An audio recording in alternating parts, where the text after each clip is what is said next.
नमस्कार दोस्तों, मैं हरिओम शर्मा द एयरसन एकेडमी के यूट्यूब चैनल पर आप सभी मित्रों का हार्दिक स्वागत करता हूं। दोस्तों, आज हम बहुत ही इंटरेस्टिंग टॉपिक को पढ़ने वाले हैं, डीएनए एंड आरएनए स्ट्रक्चर। इससे एग्जाम में बहुत ही इंपॉर्टेंट क्वेश्चन बनते हैं। आज हम डीएनए एंड आरएनए को बहुत ही ईजी फॉर्म में देखेंगे और इसको डिफरेंस रूप में देखेंगे ताकि आपकी जितने भी डाउट है डीएनए एंड आरएनए से सारे के सारे कवर हो जाएँ। तो आइए जानिए डीएनए एंड आरएनए के बारे में। डीएनए, आपने एनसीईआरटी की किताब में डीएनए का फुल फॉर्म तो पढ़ा ही होगा। डीएनए का फुल फॉर्म होता है डी ऑक्सी राइबोन्यूक्लिक एसिड। क्या होता है friend? D oxy ribonucleic acid, nucleic acid. इसको किसने सबसे पहले, किस वैज्ञानिक ने डीएनए को देखा था? तो सबसे पहले जिस वैज्ञानिक ने डीएनए को देखा था उनका नाम है कॉर्नबर्ग। किसने देखा था फ्रेंड? कॉर्नबर्ग ने देखा था।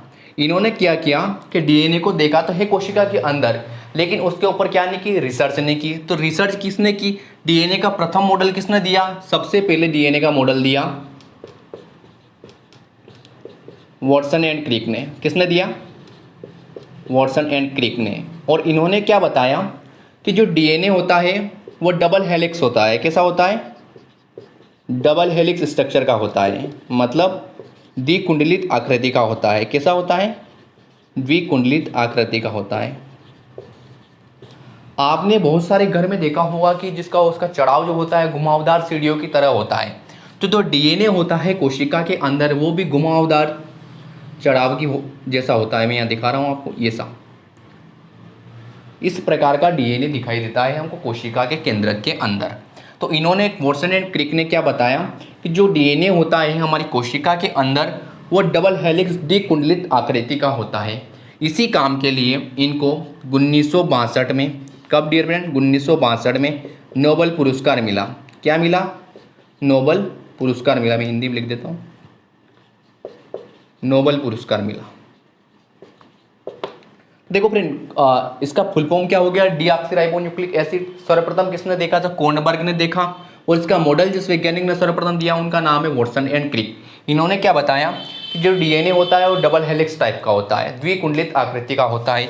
और इसी काम के लिए 1962 में इनको नोबेल पुरस्कार मिल गया। यहाँ से एक अपने को बहुत ही अच्छी जीवन के लिए, अपने जीवन में अप्लाई करने की एक बहुत सी अच्छी बात निकल के आती है कि कॉर्नबर्ग बस देखते ही रह गए और मॉडल दे गए वॉटसन एंड क्रिक, और ये चमक गए और इन्होंने नोबेल पुरस्कार भी प्राप्त कर लिया। अपन भी क्या करते हैं, मेरे बहुत सारे विद्यार्थी हैं, बहुत सारे मित्र साथीगण हैं, वो एसएससी की तैयारी कर रहे हैं, कोई रेलवे की तैयारी कर रहे हैं। तो वो क्या करते हैं, फॉर्म तो फिलअप कर देते हैं लेकिन उसकी तैयारी नहीं करते हैं। तो डियर फ्रेंड, आपको मेहनत करनी पड़ेगी। मेहनत करने से ही अपने विद्यार्थी जीवन में निरंतरता रखनी पड़ेगी, तभी जाके सिलेक्शन होगा और आप वॉटसन एंड क्रिक की तरह चमक पाओगे। तो ये तो बात हो गई डीएनए की। अब अपन बात करते हैं आरएनए की। तो आरएनए का फुल फॉर्म क्या होता है? तो राइबोन्यूक्लिक एसिड। बस डी ऑक्सी आगे से हटा दो तो आरएनए का क्या नाम हो जाएगा? फुल फॉर्म क्या हो जाएगा? Ribo nucleic acid. मेरी राइटिंग थोड़ी ख़राब है, मेरी राइटिंग पे नहीं जाने का फ्रेंड्स, मेरे शब्दों पर ध्यान दीजिएगा, क्योंकि वनडे एग्जाम में सिर्फ और सिर्फ हमको आंसर टिक करने रहता है, उसमें कुछ लिखना नहीं होता है। तो इस राइबोसोम आरएनए का जिसने मॉडल दिया था, जिस वैज्ञानिक ने इसका मॉडल दिया था, उनका नाम है फ्रेडरिक मिशर। किसने दिया था डियर फ्रेंड? तो फ्रेडरिक मिशर ने क्या दिया था? आरएनए का प्रथम मॉडल दिया था। ये आरएनए को स्ट्रक्चर फॉर्म में बताया था और क्या बताया था कि जो आरएनए जो होता है वो कैसा होता है? तो सिंगल हेलिक्स होता है। डीएनए क्या था? डबल हेलिक्स था, मतलब द्विआकृति संरचना का था। ये कैसा है? सिंगल हेलिक्स, मतलब एक कुंडलित आकृति का। कैसा? एक कुंडलित आकृति का होता है। या तो ये ऐसा होगा या फिर कैसा होगा? ऐसा होगा। तो आरएनए की जो प्रथम मॉडल दिया वो किसने दिया? तो फ्रेडरिक मिशर ने दिया। क्या बताया कि ये सिंगल हेलिक्स होता, एक कुंडलित होता है। तो यहाँ से ये आरएनए और डीएनए की नॉर्मल जानकारी हो गई, बेसिक जानकारी हो गई। अब अपन बात करते हैं कि इनकी लोकेशन कहाँ होती है कोशिका के अंदर। तो आइए जानिए इनकी लोकेशन क्या होती है। अपन एनिमल सेल की बात करें या प्लांट सेल, दोनों कॉमन सेल की बात करें, तो इनके अंदर असंख्य कोशिकाएं पाई जाती हैं। क्या पाई जाती है? असंख्य कोशिकाएं पाई जाती है। और इन कोशिकाओं के अंदर बहुत सारे मतलब बहुत सारे पार्ट पाए जाते हैं, बहुत सारे भाग पाए जाते हैं। उनमें एक पार्ट में, जैसे कि मैं यहाँ कोशिका बना के बता रहा हूँ, एक कॉमन कोशिका ले रहा हूँ। सबसे पहले ये कोशिका है, इसके बीच में क्या है? केंद्रक है। इस केंद्रक में क्या पाया जाएगा, डीएनए पाया जाएगा। क्या पाया जाएगा फ्रेंड, डीएनए पाया जाएगा। तो डीएनए की बात, वो डीएनए एंड आरएनए भी पाया जाएगा। तो यहाँ से क्या क्लियर हुआ कि डीएनए जो होता है वो कहाँ पाया जाता है, कोशिका के अंदर, तो केंद्रक में पाया जाता है। कहाँ पाया जाता है, केंद्रक में पाया जाएगा, न्यूक्लियस में पाया जाएगा। पहला क्वेश्चन तो यहाँ से क्लियर हो गया कि डीएनए कहाँ पाया जाएगा, तो केंद्रक में पाया जाएगा। लेकिन कोशिका के अंदर एक और मुख्य भाग होता है जो हमारी कोशिका को एनर्जी देने का काम करता है, जिसका नाम होता है माइटोकॉन्ड्रिया। क्या होता है, माइटोकॉन्ड्रिया। माइटोकॉन्ड्रिया जो होता है वो भी अपने खुद का डीएनए रखता है। क्या करता है, खुद का डीएनए रखता है। और इसको क्या कहा जाता है, ऊर्जा घर भी कहा जाता है। क्या कहा जाता है, ऊर्जा घर भी कहा जाता है, शक्ति घर भी कहा जाता है। क्यों कहा जाता है, क्योंकि इसके अंदर, हमारे शरीर के अंदर क्या होता है, ये माइटोकॉन्ड्रिया ऊर्जा का निर्माण करता है, एनर्जी का निर्माण करता है। और ये अपने खुद का क्या रखता है, डीएनए भी रखता है। अब अपन इसके विपरीत बात करें आरएनए की, तो आरएनए एक तो कहाँ पाया जाएगा, केंद्रक के अंदर पाया जाएगा। कहाँ पाया जाएगा, एक तो केंद्रक के अंदर पाया जाएगा। और इस कोशिका के और केंद्रक के बीच में एक द्रव्य भरा रहता है, एक लिक्विड भरा रहता है, जिसको हम बोलते हैं कोशिका द्रव्य। क्या भरा रहता है इसके अंदर, कोशिका द्रव्य भरा रहता है। ये कोशिका द्रव्य लिख देता हूं मैं, कोशिका द्रव्य भरा रहता है, जिसको हम इंग्लिश में बोले तो साइटोप्लाज्मा कहा जाता है इसको। तो साइटोप्लाज्मा में, कोशिका द्रव्य में भी क्या पाया जाता है, आरएनए पाया जाता है। ये तो हो गए इसके बेसिक डिफरेंस। क्या हो गए डियर फ्रेंड, बेसिक डिफरेंस क्या होते हैं कि एक तो इसकी लोकेशन कहाँ होती है, डीएनए की केंद्रक और माइटोकॉन्ड्रिया में पाया जाता है, कोशिका के अंदर। आरएनए की बात करें तो ये कहाँ पाया जाएगा, एक तो केंद्रक में पाया जाएगा और एक कहाँ पाया जाएगा, कोशिका द्रव्य में, साइटोप्लाज्मा के अंदर पाया जाएगा। ये तो हो गई बेसिक जानकारी या बेसिक डिफरेंस। अब अपन बात करते हैं मेन डिफरेंस की। इसके अंदर मेन डिफरेंस क्या होता है। स्कूल टाइम में जब अपन 10वीं 12वीं 11वीं में अपन ने क्या किया था, डीएनए का स्ट्रक्चर देखा था या डीएनए का स्ट्रक्चर बनाया था। मैं यहाँ बना के बताता हूँ आपको। इस टाइप का अपन ने स्ट्रक्चर बनाया होगा। तो इसमें क्या होता है डियर फ्रेंड्स कि यहाँ पे कुछ बारीक बारीक अक्षर में A double bond T, C triple bond G, फिर यहाँ भी A double bond T, C triple bond G, ऐसी संरचना, ऐसे बारीक बारीक अक्षरों में लिखे हुए एलिमेंट्स देखे होंगे। तो डियर फ्रेंड, इन एलिमेंट्स का काम क्या होता है, ये एलिमेंट्स होते क्या हैं। अगर आप साइंस पढ़ रहे हो तो आपके माइंड में क्वेश्चन आना ही चाहिए कि जो एलिमेंट्स है ये डीएनए में पाए जाते हैं, ये एलिमेंट होते क्या हैं और इनका काम क्या होता है। तो आपने देखा कि डीएनए के अंदर कुछ एलिमेंट पाए जाते हैं जो या तो डबल बॉन्ड या ट्रिपल बॉन्ड से जुड़े हुए होते हैं। सबसे पहले क्वेश्चन कि हमने केमिस्ट्री में पढ़ा है कि बहुत सारे क्या पाए जाते हैं, बॉन्ड पाए जाते हैं, आयनिक बॉन्ड, सहसंयोजक बॉन्ड, हाइड्रोजन बॉन्ड। तो ये सभी बंद में से इसके अंदर डीएनए के अंदर कौन सा बॉन्ड पाया जाता है। पहला क्वेश्चन तो यहाँ से क्लियर हो रहा है आपकी। तो ये जो डबल बॉन्ड है, ट्रिपल बॉन्ड है, ये कौन सा बॉन्ड है डीएनए के अंदर, तो हाइड्रोजन बॉन्ड है। कौन सा बॉन्ड है, हाइड्रोजन बंद है। कौन सा बंद है, ये हाइड्रोजन बंद है। अब इसके अंदर जो एलिमेंट हैं, ये एलिमेंट क्या है, तो ये है नाइट्रोजेनियस बेस। क्या है, नाइट्रोजेनियस बेस। हिंदी में बात करो तो इसको बोलते हैं नाइट्रोजन युक्त सार। क्या है ये डियर फ्रेंड्स, नाइट्रोजन युक्त सार जो डीएनए में पाए जाते हैं। अब आपके माइंड में क्वेश्चन आ रहा होगा कि नाइट्रोजनी बेस क्या होता है। तो इसके अंदर वे कंपोनेंट आते हैं जो या तो क्या होंगे, क्षारीय प्रवृत्ति के होंगे या फिर इनके आगे नाइट्रोजन ग्रुप जुड़ा होगा। इसके अंदर वही कंपोनेंट आएंगे जो क्षारीय प्रवृत्ति के होंगे और उनके आगे क्या जुड़ा होगा, नाइट्रोजन ग्रुप जुड़ा होगा। अगर हम इन ATCG का फुल फॉर्म देखें, अगर ये क्या होते क्या हैं, तो ए जो होता है वो एडोनिसिन होता है, एडोनिसिन होता है। टी की बात करें तो ये थाइमिन होता है। क्या होता है, थाइमिन होता है। सी की बात करें तो साइटोसिन होता है। जी की बात करें तो ग्वानिन होता है। ये क्या है, नाइट्रोजनिस बेस है जो किस में पाए जाते हैं, डीएनए में पाया जाता है। ए सदैव टी के साथ डबल बॉन्ड के साथ जुड़ा रहेगा और सी जिसको साइटोसिन ग्वानिन के साथ ट्रिपल बॉन्ड के साथ जुड़ा रहता है। अब इसके विपरीत हम आरएनए की बात करते हैं, डीएनए के विपरीत, तो ये कैसा होता है, ये तो डबल हेलिक्स होता है, द्विकुंडलित संरचना होती है। और ये कैसी होती है, तो सिंगल। सिंगल हेलिक्स होता है। इसमें और इसमें सिर्फ एक ही बेस का अंतर रहता है। किस बेस का? सिर्फ एक बेस का अंतर रहता है। यहाँ क्या होता है कि ये जो होता है एडेनोसिन जो होता है वो डबल बॉन्ड यूरेसिल के साथ जुड़ा होता है, ना कि थाइमिन के साथ। यहाँ पे जो एडेनोसिन रहेगा वो यूरेसिल के साथ डबल बॉन्ड के साथ जुड़ा रहेगा, और यहाँ पे जो एडेनोसिन था वो थाइमिन के साथ डबल बॉन्ड से जुड़ा हुआ था। सी जो साइटोसिन जो होता है यहाँ भी ट्रिपल बॉन्ड के साथ काई से जुड़ा रहेगा? ग्वानिन से जुड़ा रहेगा। तो सिर्फ एक ही डिफरेंस है कि यहाँ यूरेसिल पाया जाता है आरएनए में, जो डबल बॉन्ड ए के साथ जुड़ा रहता है, एडेनोसिन के साथ जुड़ा रहता है, और यहाँ पे क्या जुड़ा रहता है? डबल बॉन्ड डीएनए में ए के साथ थाइमिन जुड़ा रहता है। अगर आपको इस स्ट्रक्चर से पता नहीं चल रहा है, समझ में नहीं आ रहा है, तो यहाँ पे हम एक ट्रिक का यूज़ कर सकते हैं। एक ट्रिक है, सबसे पहले इस ट्रिक के माध्यम से हम ये देखेंगे कि इन दोनों में कॉमन कौन से एलिमेंट है, कौन से नाइट्रोजनी बेस है जो इनमें कॉमन है। तो एक ट्रिक बता रहा हूँ मैं, अभय चोर गया। अभय चोर गया। अभय का अभय से मतलब है ए एडेनोसिन, चोर से मतलब है सी साइटोसिन, और गया से मतलब है ग्वानिन। तो ये तीनों जो एलिमेंट हैं एडेनोसिन, साइटोसिन और ग्वानिन, ये तीनों तो क्या है? आरएनए और डीएनए दोनों में क्या है? कॉमन है। अब अपन बात करते हैं कि डीएनए में क्या पाया जाता है, और जो इसके अलावा इन तीनों कॉमन के अलावा कौन सा डीएनए में एलिमेंट पाया जाएगा और कौन सा आरएनए में पाया जाएगा। तो अपन बात करते हैं डीटी, मतलब डायरेक्ट टेक्स्ट। ये ट्रिक है डायरेक्ट टेक्स्ट। डायरेक्ट का मतलब हो गया डीएनए और टेक्स्ट का मतलब हो गया थाइमिन। थाइमिन मतलब डीएनए के अंदर इसके इन तीनों के कॉमन के अलावा एक और एलिमेंट पाया जाएगा जो है थाइमिन, और ये थाइमिन डबल बॉन्ड के साथ किससे जुड़ा रहेगा? तो ये जुड़ा रहेगा एडेनोसिन से। अब इसके विपरीत अगर हम आरएनए की बात करें तो आरएनए का मतलब होता है, यहाँ से एक ट्रिक और बता रहा हूँ कि आरएनए में जो इस तीनों के कॉमन के अलावा एक दूसरा एलिमेंट होता है उसको याद रख सकते हैं आरयू से, राजस्थान यूनिवर्सिटी।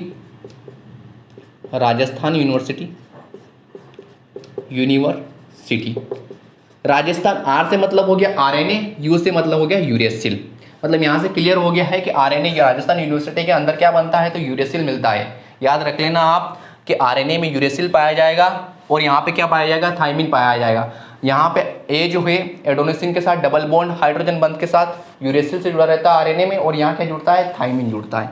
ये तो क्या हो गई? इसके स्ट्रक्चर की बात हो गई। अब मेन पॉइंट की ओर चलते हैं कि इनका काम क्या होता है। मैं बिता देता हूँ। सबसे इंपॉर्टेंट चीज़ होती है कि इनका काम क्या होता है। इनकी लोकेशन देख ली, इनका स्ट्रक्चर देख लिया, इनमें क्या क्या पाया जाता है।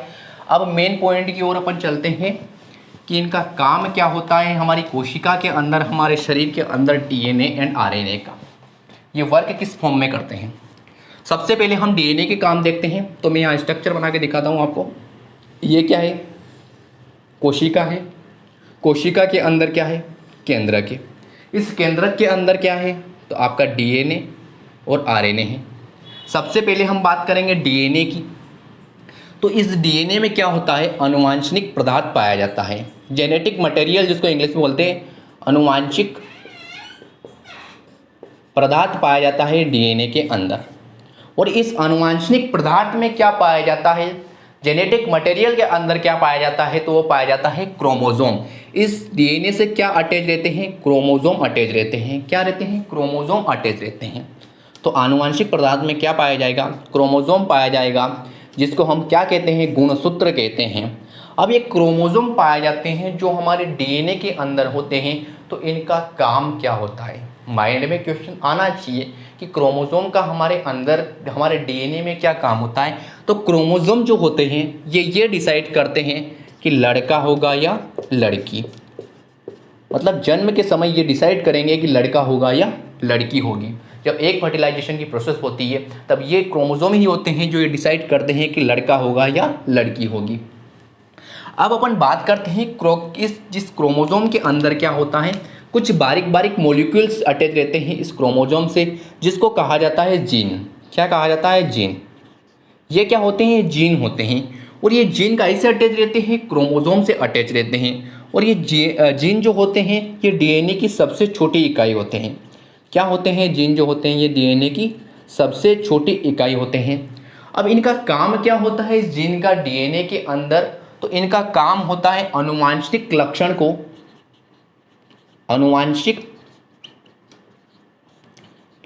को एक पीढ़ी से दूसरी पीढ़ी में ट्रांसफर करना। इस जीन का काम होता है आनुवांशिक लक्षण को एक पीढ़ी से दूसरी पीढ़ी में ट्रांसफर करना। यानी अपने अंदर या तो अपने माता पिता का डीएनए होगा, या तो माता का डीएनए होगा या पिता का डीएनए होगा। मतलब अपने अंदर जो लक्षण होंगे या तो मम्मी के होंगे या पापा के होंगे। ये कौन डिसाइड करता है? ये जीन डिसाइड करता है। और ये जीन कहाँ पाया जाता है? तो ये क्रोमोसोम में पाया जाता है। क्रोमोसोम कहाँ पाया जाता है? तो डीएनए में पाया जाता है। डीएनए कहाँ पाया जाता है? तो केंद्रक के अंदर पाया जाता है। और केंद्रक कहाँ पाया जाता है? तो कोशिका के अंदर पाया जाता है। और कोशिका कहाँ पाई जाती है? तो हमारे शरीर के अंदर पाई जाती है। यहाँ से क्लियर हुआ। इस जीन को, इस डीएनए को, जो डीएनए है इसको जीवन की ब्लूप्रिंट कहा जाता है। क्या कहा जाता है? डीएनए को जीवन की ब्लूप्रिंट। ब्लूप्रिंट के बारे में आपने तो सुना ही होगा, क्योंकि 10वीं 12वीं की जब भी हम तैयारी करते हैं तो परीक्षा अध्ययन या परीक्षा सार में पहले से ही ब्लूप्रिंट दिया होता है। उस ब्लूप्रिंट में आपको ये बताया जाता है कि इस चैप्टर से कितने क्वेश्चन आएंगे, उस चैप्टर से कितने नंबर का क्वेश्चन आएगा। लेकिन इसका मतलब ये होता है कि पहले से ही प्रारूप सेट कर देती है। कौन से भी बोर्ड, आप सीबीएसई कर रहे हो या एमपी बोर्ड से तैयारी कर रहे थे 10वीं 12वीं की, तो पहले से ही बता दिया जाता है कि इस चैप्टर से इतने क्वेश्चन आएंगे, उस चैप्टर से एक प्रारूप तैयार कर दिया जाता है। तो इसमें भी सेम वही होता है। इसको डीएनए को जीवन की ब्लूप्रिंट इसलिए कहा जाता है क्योंकि ये डिसाइड कर देते हैं माता और पिता के डीएनए कि जो बेबी जन्म लेने वाला है वो पापा पे जाएगा या मम्मी पे। माता और पिता के डीएनए जो होते हैं ये डिसाइड कर देते हैं कि जो बेबी, और ब्लूप्रिंट बना देते हैं, एक प्रारूप बना देते हैं, एक स्ट्रक्चर बना देते हैं कि जो बेबी जो बोर्न जन्म ले रहा है या तो वो मम्मी पे जाएगा या पापा भी जाएगा। उसके अंदर आनुवांशिक लक्षण जो होंगे या तो वो मम्मी के होंगे या पापा के होंगे। डीएनए का एक मुख्य काम और होता है, ये प्रोटीन निर्माण को आदेश देता है। ये प्रोटीन निर्माण, हमारे शरीर के अंदर प्रोटीन निर्माण का आदेश देता है। क्या काम करता है? हमारे शरीर के अंदर प्रोटीन निर्माण का आदेश देता है। तो डियर फ्रेंड, यहां से अपन ने देख लिया कि डीएनए के कार्य क्या होते हैं। डीएनए के अंदर आनुवंशिक पदार्थ पाया जाता है जो किस फॉर्म में होता है? क्रोमोसोम के फॉर्म में होता है। इस क्रोमोसोम का काम क्या होता है? तो ये डिसाइड करता है कि लड़का होगा या लड़की होगी। अब अपन बात करते हैं, इस क्रोमोसोम के अंदर कुछ बारीक बारीक मॉलिक्यूल्स अटैच रहते हैं जिनको जीन कहा जाता है। और ये जीन जो होते हैं ये डीएनए की सबसे छोटी इकाई होते हैं और इनका काम होता है एक पीढ़ी से दूसरी पीढ़ी में आनुवंशिक लक्षणों का ट्रांसफर करना।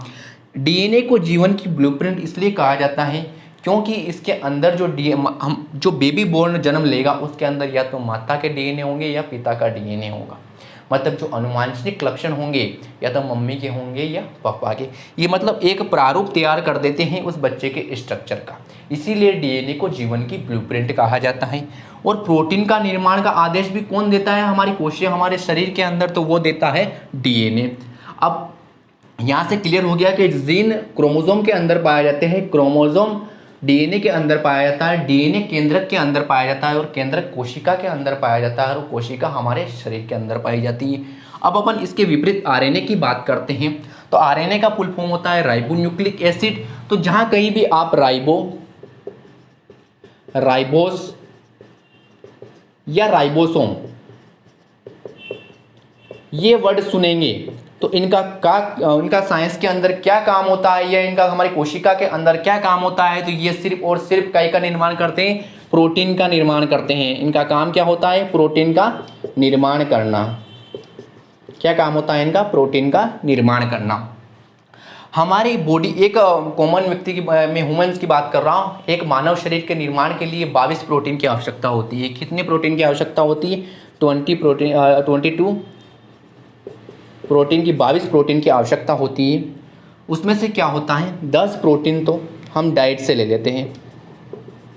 खाना खाते हैं हम, खाने में क्या क्या खाते हैं हम? तो हम खाते हैं कार्बोहाइड्रेट खाते हैं, प्रोटीन खाते हैं और लिपिड्स खाते हैं, वसा। तो प्रोटीन जो होता है इसमें से 10 प्रकार के, 22 में से 10 प्रकार के प्रोटीन तो हम डाइट के माध्यम से ले लेते हैं। जैसे कि आप गाजर खाते हो तो गाजर में कौन सा प्रोटीन होता है? कैरोटीन प्रोटीन होता है। मिल्क पीते हैं अपन तो उसमें कौन सा प्रोटीन होता है? केसिन प्रोटीन होता है। कभी कभी हम सोयाबीन भी खाते हैं, तो सोयाबीन में कौन सा प्रोटीन होता है, तो ग्लिसिन प्रोटीन होता है। कौन सा प्रोटीन होता है, ग्लिसिन प्रोटीन होता है। लेकिन 10 तो यहाँ से खा लिए डाइट के माध्यम से, लेकिन 12 प्रोटीन जो होते हैं, 12 प्रोटीन जो होते हैं वो हमारी बॉडी ऑटोमेटिकली बनाती है। क्या करती है, ऑटोमेटिकली बॉडी बनाती है। हमारी बॉडी के अंदर, हमारे शरीर के अंदर 12 प्रोटीन जो होते हैं वो अपने आप बनते हैं। और इन 12 प्रोटीन को कौन बनाता है शरीर के अंदर, तो कोशिका के केंद्रक में उपस्थित या कोशिका द्रव्य में उपस्थित आरएनए बनाता है। तो फ्रेंड यहाँ से क्वेश्चन क्लियर होता है आपके कि प्रोटीन, 12 प्रोटीन का निर्माण हमारे शरीर के अंदर कौन करता है, आरएनए करता है। आपने सुना होगा कि हमारे बालों में केराटिन प्रोटीन पाया जाता है। क्या आप ये कहीं से खाते हो, नहीं। ये किसके माध्यम से बनेगा, तो ये किसके माध्यम से, आरएनए के माध्यम से बनेगा। आपने सुना होगा कि हमारी स्किन के अंदर कोलेजिन प्रोटीन पाया जाता है। कौन सा प्रोटीन, कोलेजिन प्रोटीन पाया जाता है। क्या आप ये प्रोटीन किसी डाइट के माध्यम से ले रहे हो, नहीं। ये कौन बनाएगा हमारे शरीर के अंदर, आरएनए बनाएगा। कहाँ बनाएगा, स्किन में बनाएगा। हमारा शरीर का सबसे बड़ा ऑर्गन भी क्या है, स्किन है, स्किन है। तो सबसे ज़्यादा जो प्रोटीन हमारे शरीर में पाया जाता है वो कौन सा प्रोटीन पाया जाता है, कोलेजिन प्रोटीन पाया जाता है। कौन सा प्रोटीन पाया जाता है, कोलेजिन प्रोटीन पाया जाता है। और वो कौन बनाता है, किसके अंदर बनता है, स्किन के अंदर बनता है। और कौन बनाता है, तो कौन बनाता है, आरएनए बनाता है। वो आरएनए क्या है, हमारे शरीर में केंद्रक के अंदर पाए जाने वाला एक एसिड है। ठीक है फ्रेंड्स, तो यहाँ से ये तो क्लियर हो गया कि प्रोटीन निर्माण का काम क्या होता है, आरएनए का। तो आरएनए जो होता है वो 3 टाइप्स का होता है। अब अपन आरएनए के टाइप्स की बात करें तो आरएनए 3 टाइप्स का होता है। मैं इधर मिटा देता हूँ, यहाँ से आपके क्लियर हो गया होगा, डीएनए इसको मिटा देता हूँ। आरएनए के हम टाइप्स को देख लेते हैं। यहाँ से आरएनए जो होता है वो डियर फ्रेंड 3 टाइप्स का होता है। कितने टाइप्स का होता है, वो 3 टाइप्स का होता है। सबसे पहला होता है एमआरएनए। क्या होता है, एमआरएनए। एम से स्पष्ट है कि मैसेंजर, इसका पूरा फॉर्म होता है मैसेंजर। मैसेंजर आरएनए, आरएनए मतलब राइबोन्यूक्लिक एसिड। अब मैसेंजर यहाँ से स्पष्ट है कि यह क्या है, संदेशवाहक है। हमारी कोशिका के अंदर किस कंपोनेंट को कितने प्रोटीन की आवश्यकता है, यह मैसेज कौन लेके आता है, तो ये लेके आता है एमआरएनए। ये क्या लेके आएगा, संदेश लेके आएगा। क्या लेके आएगा कि कितनी प्रोटीन की रिक्वायरमेंट है हमारी बॉडी को और किस प्रोटीन की रिक्वायरमेंट है। तो मैसेंजर आरएनए की डेफिनेशन आपके माइंड में सेट हो गई होगी। मैंने क्या बोला आपको कि मैसेंजर आरएनए का क्या काम होता है कि हमारे शरीर की किस कोशिका को या उसके अंदर किस कंपोनेंट को कितने प्रोटीन की आवश्यकता होती है, ये कौन मैसेज लेके आता है, तो ये लेके आता है एमआरएनए। अब जिसका जो सेकंड टाइप होता है आरआरएनए, आरआरएनए इसका नाम होता है राइबोस, राइबोस आरएनए। मैंने पहले ही यहाँ डिसाइड कर दिया, यहाँ बता दिया आपको राइबोस का काम क्या होता है, प्रोटीन निर्माण का। तो ये क्या होता है, आरआरएनए जो होता है ये प्रोटीन का निर्माण करता है। मैसेंजर मैसेज लेके आया, एमआरएनए मैसेज लेके आया कि इतने प्रोटीन की हमारे शरीर के अंदर रिक्वायरमेंट है। तो इस रिक्वायरमेंट को पूरी करने का काम कौन करेगा, आरआरएनए करेगा। तो ये क्या काम करेगा, प्रोटीन निर्माण का। क्या काम करेगा डियर फ्रेंड, तो ये प्रोटीन निर्माण का काम करता है। ये जो होता है ये सबसे स्मॉलेस्ट आरएनए होता है, ये सबसे स्मॉलेस्ट आरएनए होता है और यही सबसे मेन आरएनए होता है, क्योंकि आरएनए का मेन काम क्या है, प्रोटीन निर्माण का। और प्रोटीन निर्माण भी आरएनए के अंदर कौन सा आरएनए कर रहा है, आरआरएनए कर रहा है, इसीलिए सबसे मेन आरएनए होता है। इसको बोलते हैं मेन आरएनए। इसका थर्ड टाइप होता है टीआरएनए। नाम से ही स्पष्ट है इन आरएनए के फीचर्स क्या क्या हैं। तो टीआरएनए का मतलब होता है ट्रांसफर आरएनए। मतलब ये क्या करते हैं कि इस मैसेंजर ने मैसेज दिया कि इतने प्रोटीन की आवश्यकता है, आरआरएनए ने वो प्रोटीन बना दिया, तो अब बॉडी के अंदर ट्रांसफर करने का काम कौन करेगा, तो ये करेगा टीआरएनए। कौन करेगा बॉडी के अंदर प्रोटीन का ट्रांसफर, तो वो करेगा टीआरएनए। ये 3 टाइप्स देख लिए कि एमआरएनए, आरआरएनए, टीआरएनए, उनका काम क्या होता है। दोस्तों आज के लेक्चर में इतना ही। हम कल बात करेंगे क्रोमोसोम के ऊपर। क्रोमोसोम से जितने भी क्वेश्चन बनते हैं उन सारे क्वेश्चन को हम कल क्लियर कर लेंगे और कोशिका के जितने भी मुख्य क्वेश्चन भी बनते हैं उनको भी हम देखेंगे। अगर आपको आज का वीडियो अच्छा लगा हो तो वीडियो को लाइक और हमारे चैनल को सब्सक्राइब करें। धन्यवाद।